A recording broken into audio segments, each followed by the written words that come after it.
afternoon. This is the Transition News on Atlantic Television Network.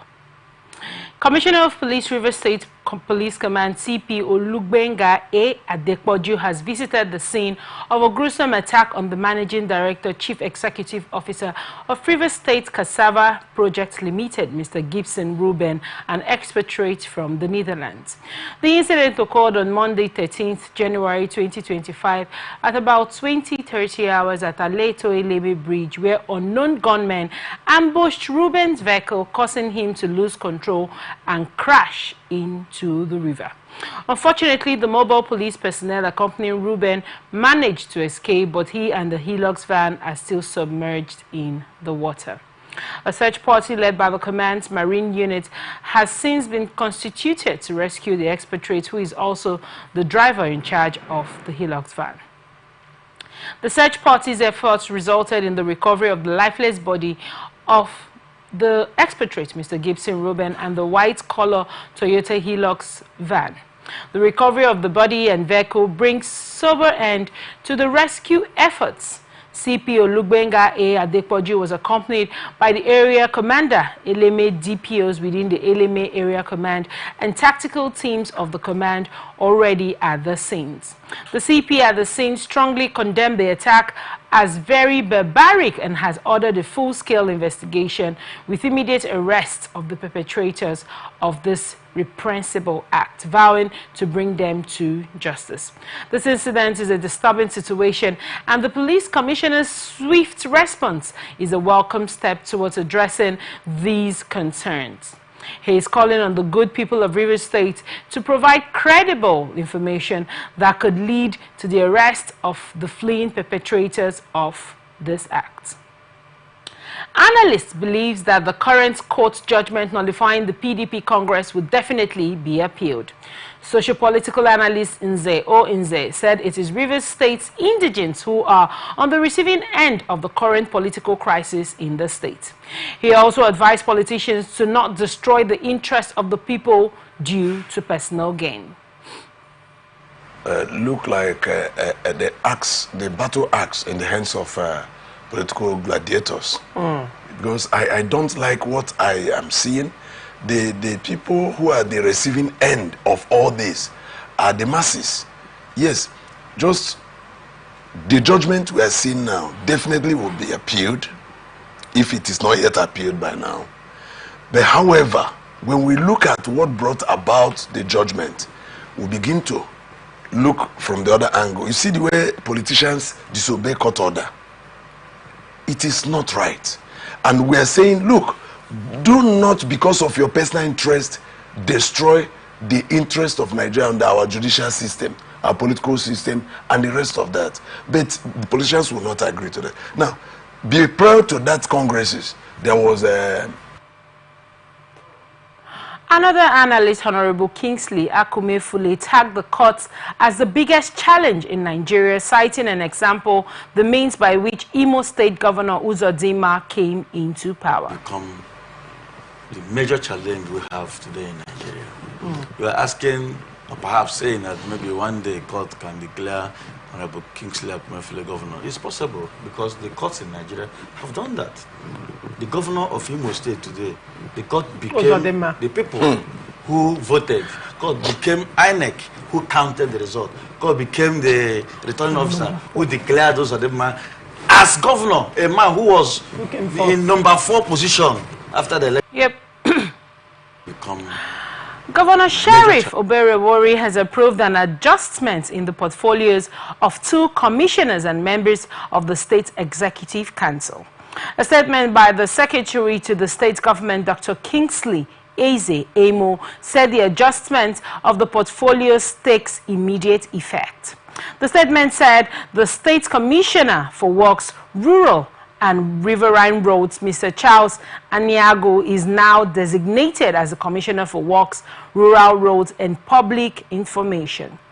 He said that the former Commissioner for Information, Dr. Ifeanyi Ozuoza, is now designated as Commissioner for Special Duties, Government House.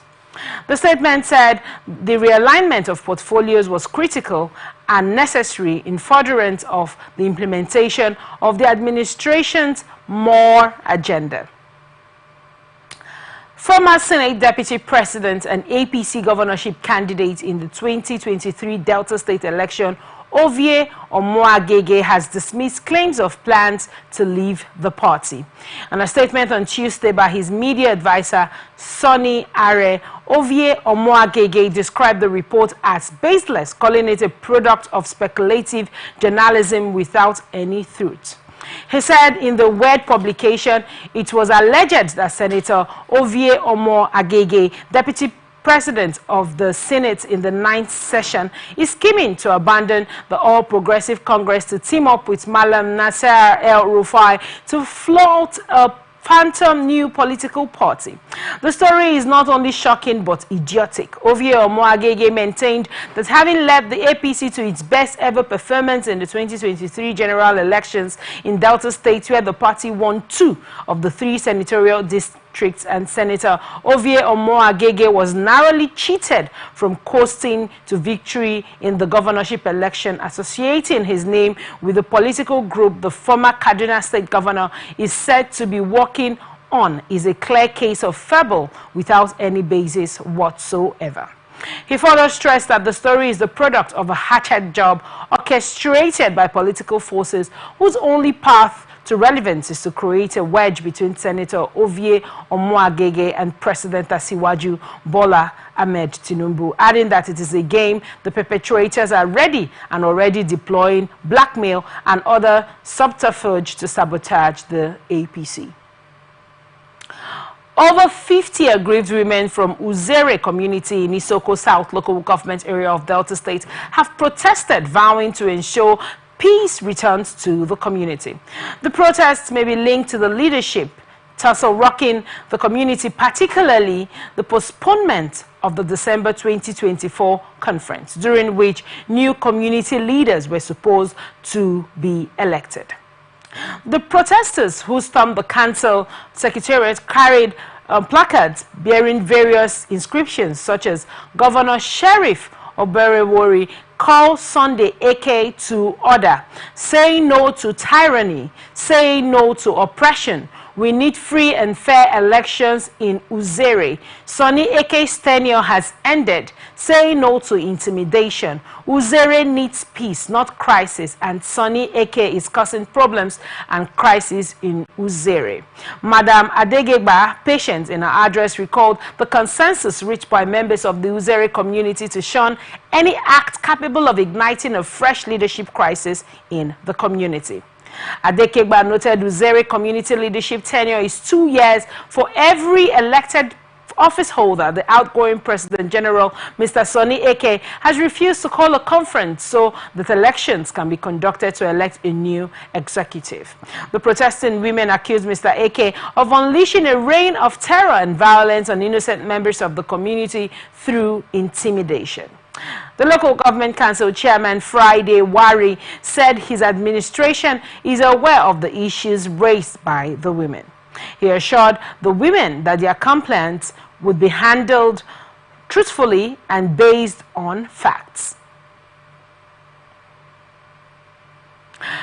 Police in Akwa Ibom State have arrested 4 suspects in connection with the theft of 4 fire service trucks belonging to the State Fire Service.